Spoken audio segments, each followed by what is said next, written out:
Good evening, I'm Greg House with your 7 o'clock news.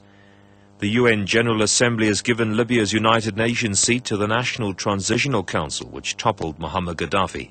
The 193-member assembly voted 114 to 17 to let representatives of the council take over Libya's UN mission in the face of opposition from left-wing Latin American governments.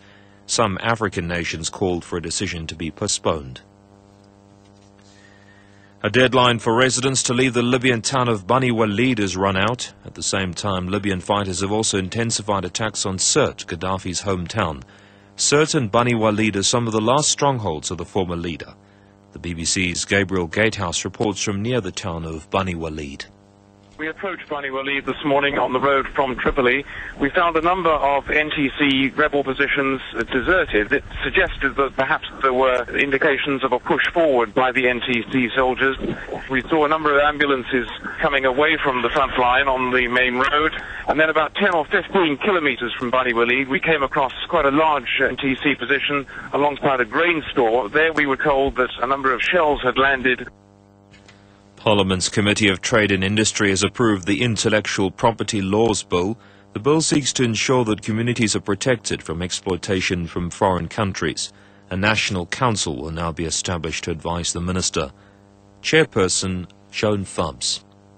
Been hard at work at it in many different ways. The first committee to go on a study visit specifically dealing with this issue to Geneva. We've had a panel of legal advisors whom I don't think anyone could really fault. We have reached the formal process that in the committee concludes this, and that is the adoption of our report here to take to the House. The self-confessed killer of a 70-year-old Diepsloot Catholic priest has been jailed for 18 years by the High Court in Pretoria. The court found that imprisonment was the only appropriate sentence for Nelson Molope for the 2009 murder of Father Louis Blondel. Molope admitted that he murdered Blondel and robbed him and a fellow priest of a computer, a cell phone and a watch. He says he and a group of friends had decided to rob Blondel because they had received an order for a computer and wanted money and drugs and alcohol.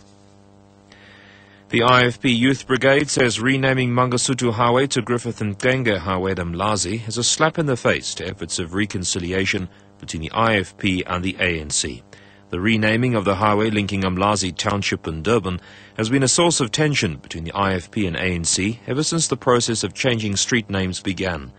Chairperson of the IFP Youth Brigade, Mkhuleko Khlengwa. We are very shocked and alarmed that the mayor would take a unilateral and dictatorial decision such as this one.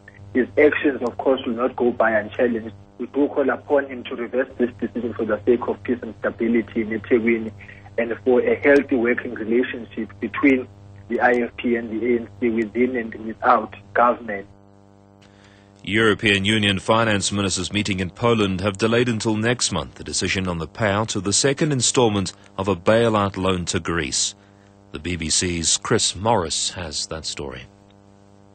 There are different views within the Eurozone about whether Greece has done enough to deserve further bailout loans. A decision was supposed to have been taken this month. Without the extra loans, Greece will run out of money. But its partners want to make sure first that Greece is fulfilling promises to reform its economy.